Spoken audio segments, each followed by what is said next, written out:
So our next speaker is Rachel Galaska, an expert in microsphere, right? Perfect. And she's going to talk to us about the development of a ketamine long-acting injectable microsphere formulation. Thank you. So I just wanted to say thank you for allowing me to speak today. My talk is pretty different than everything that everyone else has spoken on today, so I hope that can be a little interesting and maybe thought-provoking as well. So I'm focusing on developing a long-acting injectable microsphere formulation. So I'm here with a company called Oakwood Labs. I'll give you a little bit of background on what we do and why we're here, and then also give you a little bit of a background on long-acting injectables and how microspheres can be tuned for different APIs. We work with all varieties of different molecules, not just ketamine. And then I will show you some data that we have on a ketamine formulation that we're working on, as well as some of the future work that might be happening. So like I said, I'm with Oakwood Labs. We're a pretty small research and development company that focuses on microspheres. So we do both the research and development and the manufacturing side. We work with all sorts of different APIs, antipsychotics, cancer drugs, small molecules, peptides, hormones, pretty much anything you can think of. So my background's not necessarily in ketamine specifically, so I've learned a lot today, this whole week. It's been really interesting, so I hope that we can learn and apply some of this to what we're working on currently. So what is an LAI, a long-acting injectable? A little bit of background on them. This is where the drug is released in a controlled manner while a polymer that is encapsulating that drug degrades. This allows us to release drug over time. It can be anywhere from a couple of days to a couple of weeks or even up to months or years. And we were able to kind of tune a release profile to release a small amount of drug over that entire period of time. This eliminates things like drug diversion with controlled substances. It helps use lower dosing levels. You're passing the bioavailability issues of a lot of oral drugs. It also helps you dose less frequently, which can help minimize side effects as well. And then for some indications, it can also allow for targeted drug delivery. So the most common polymers that we use to develop these long-acting injectables is a PLGA polymer. These are used mainly because they're extremely biocompatible. They're very safe. They break down into lactic and glycolic acid, which your body can clear, eventually creating carbon dioxide and water.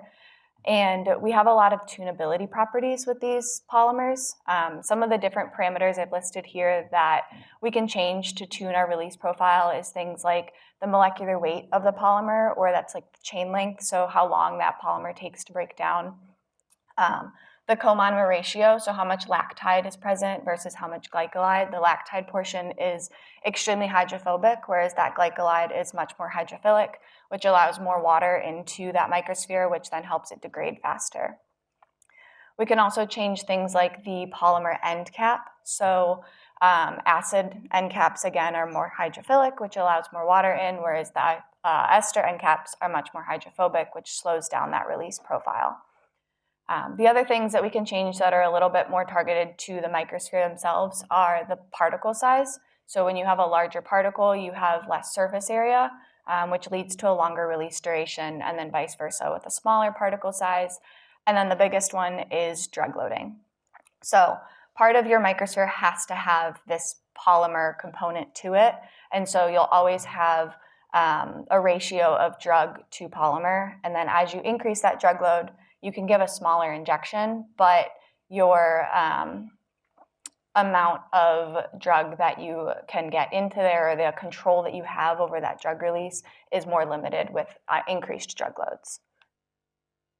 So the project specifically that I'm here to discuss is we've encapsulated S-ketamine into a few different formulation ratios. So we have formulations releasing anywhere from 1 day up to 30 days.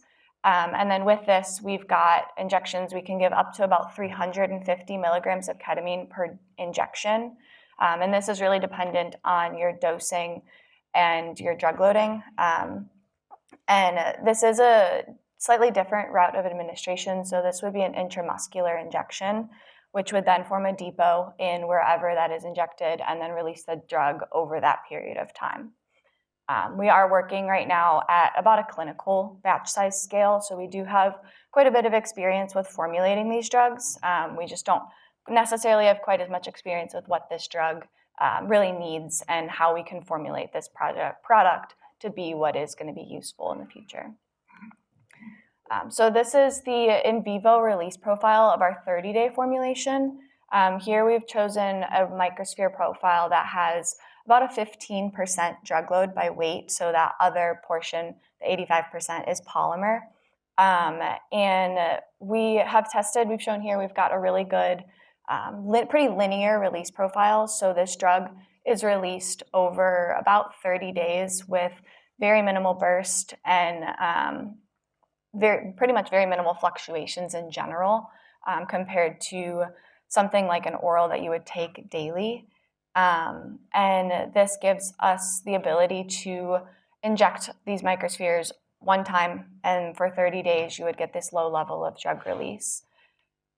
We've also been working on developing a little bit shorter of a release profile as well. So you can see here, we dosed it a little bit different formulation and a different level as well, but these microsphere formulations had closer to a 25 to 30% drug load, so a little bit higher of a drug load. And then we also modified our formulation to have a little bit lower of a polymer molecular weight and end cap and things like that that I discussed previously to be able to accelerate our release profile here. This formulation was tested in rats. The previous one was in dogs, but we do have rat data for the first formulation as well. And here we're getting to our Tmax in only about 1 to 2 hours as opposed to multiple days. And that elimination of the drug is much faster than in that 30-day formulation. We also have demonstrated pretty good in vitro and vivo correlation. And so why this is important is we have the ability to test a lot of our formulations, at least for release, long before we're going to be putting them into an animal model. So not only is there the complication of what that drug does in a human or animal model, there's also, when you incorporate microspheres, there's how's that drug going to release. And so that's really important that we know exactly what type of drug levels are going to be released over that extended period of time before we actually put it into some sort of animal model, and it allows us to really develop a robust formulation.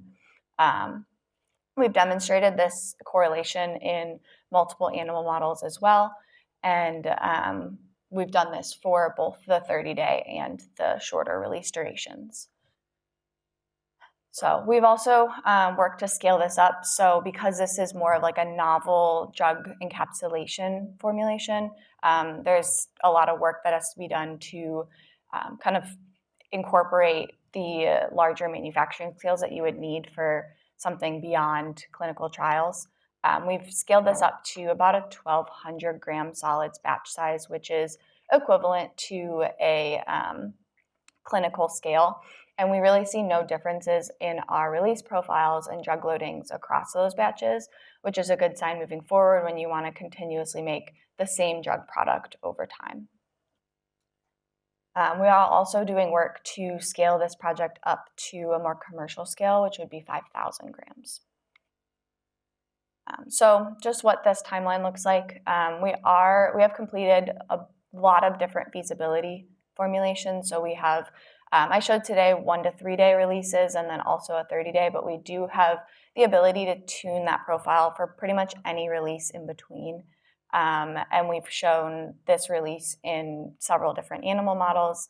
And then we are working on scaling up this formulation to be able to provide it at a much larger scale.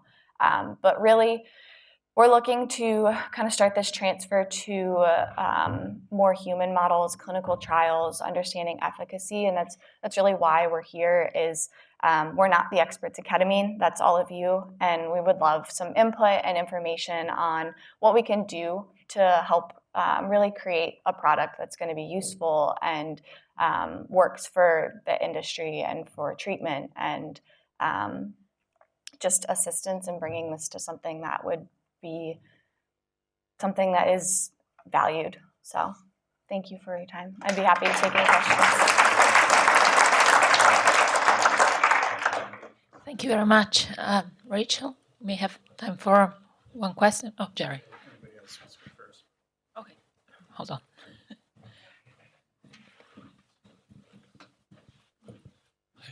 Thank you so much.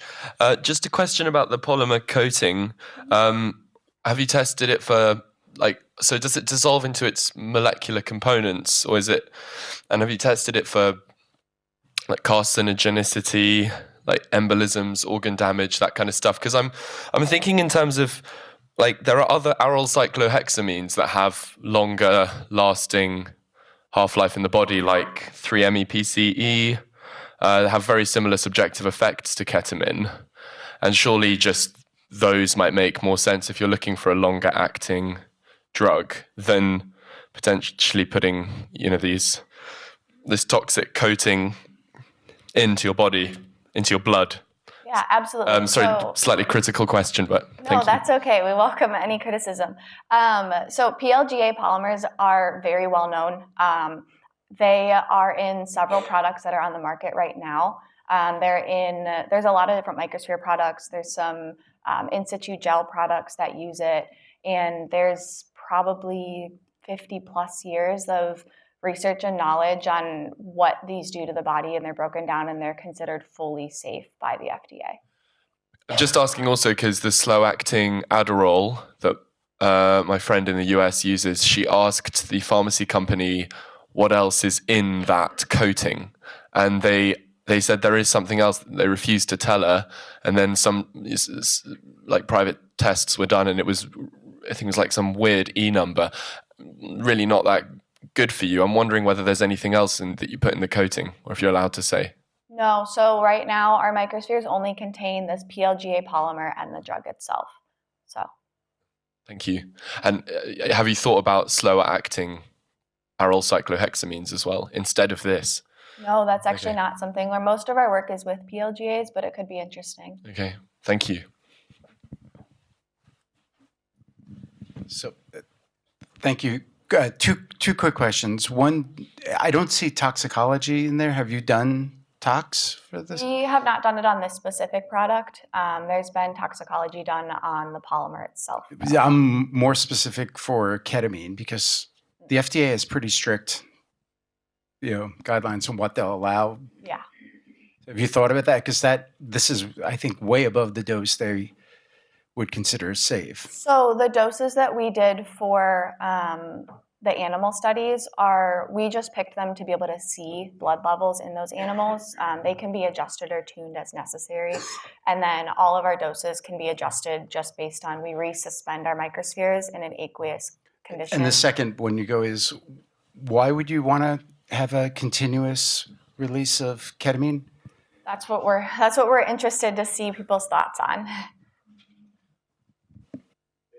Do you have any preclinical data? Not yet. That's one of our next steps. So, I was going to ask the same question as Dr. Sanacora's second question, because, acute release has dissociative symptoms, and how would people function if they had a continuous release at a good enough dose? Mm-hmm. Wouldn't they be in an altered state of consciousness all the time? So, and if so, maybe this, just curious about, Mm-hmm. So our thoughts, we've developed this for a few different reasons. One, it would be more of like a pain indication or something that needs a little more continuous of a release. But then the other would be that if something like an extremely low dose that would be below any sort of like negative effects that way could be helpful as well. Yeah, so similar to I think what both of you guys said, that was my thought too, with regards to kind of this state of dissociation that, and then also with regards to the repeated dosing that seems to be needed for mood, specifically with ketamine. But I do see maybe more of a pain in a short-term sort of fashion, right? Where, maybe kind of like in a post-op type setting is what I'm thinking. But especially with regards to the repeated dosing and then kind of having that basal level and then, like Dr. Sanacora said with regards to toxicology, and I would think of like, looking at bladder and brain lesions and things like that. Okay, well, thank you. Oh, Colleen, you had a question? I think we're running a bit tight on time, so you may need to continue during lunchtime. Sorry about that. Thank you.